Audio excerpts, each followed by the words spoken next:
Hey there, music enthusiasts. Welcome to a journey that will transform your sound and elevate your mixing skills. My name is Joel Mate, and I'm thrilled to introduce to you our brand new course, An Easy Path to Live Audio Mixing. So get ready to embark on a sonic adventure where we demystify the intricacies of mixing and unveil the secrets to creating the perfect audio.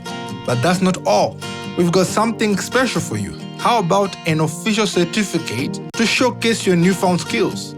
Yes, you heard it right. Participate in our knowledge-packed course and earn yourself an official certificate.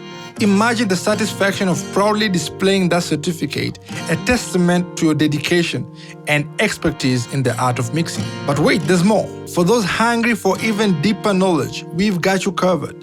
Dive deeper into the world of mixing with our comprehensive course book, filled with additional insights, tips, and techniques. So friends, absorb the knowledge, pass the quizzes. This is a chance to redefine your sound and mark in the world of music.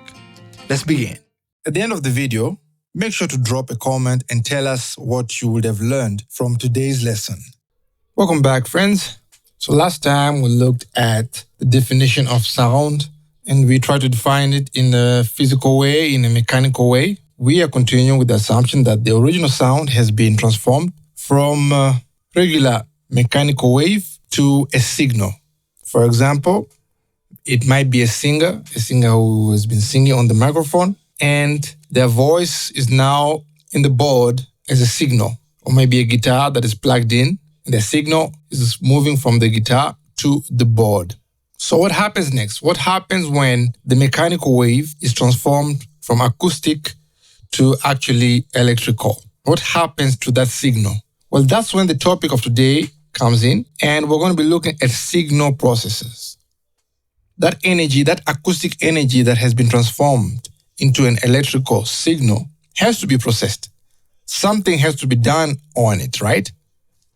That's where signal processors come in.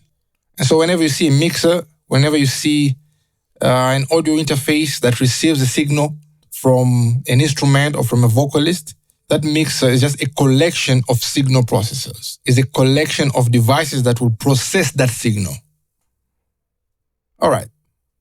So what is a signal processor?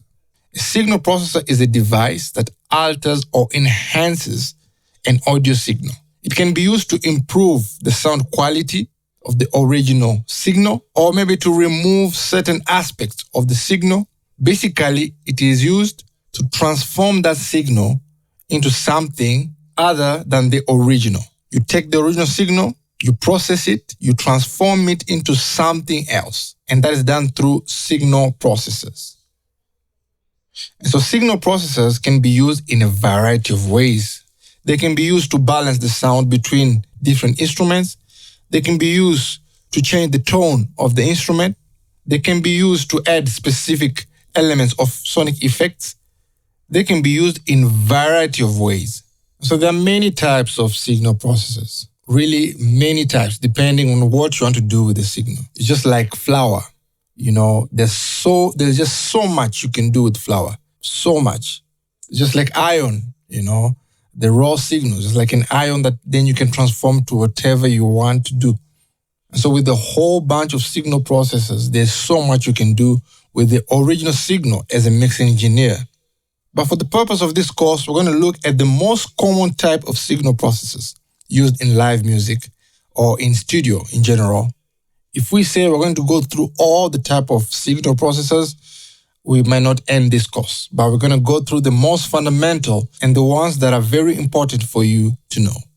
In this episode, we'll be giving just a brief overview, just a brief definition, but in the episodes to come, we'll then dive deep into each signal processor. Before we continue, I just want to invite you to like and subscribe. It really goes a long way in helping the channel. And if you really want to support us, you can buy our comprehensive course book using the link down below. Also available is an audiobook. This will help us to continue making quality videos for you all.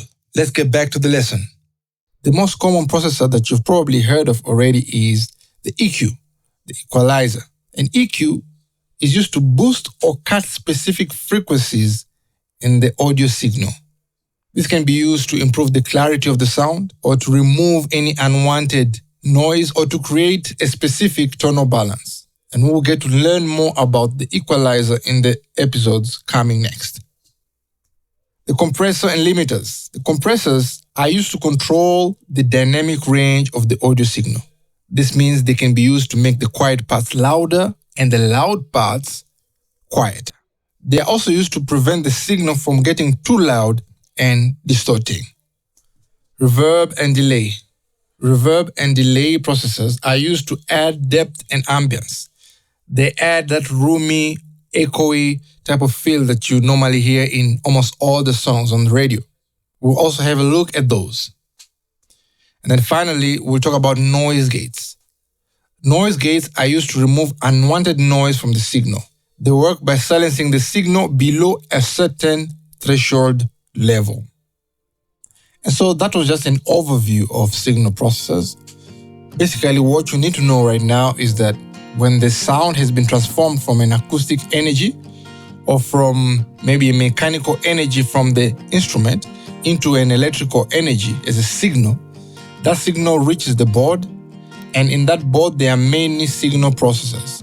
Because we have received that raw material, we've received that iron, for example, or that flour, we need to make something out of it. We need to make something out of it. And the tools that we're going to use are signal processors. I hope you've gotten something from today's lesson. Go ahead and share with the community what you've gotten. And maybe if you thought I left something out, feel free to share to the community.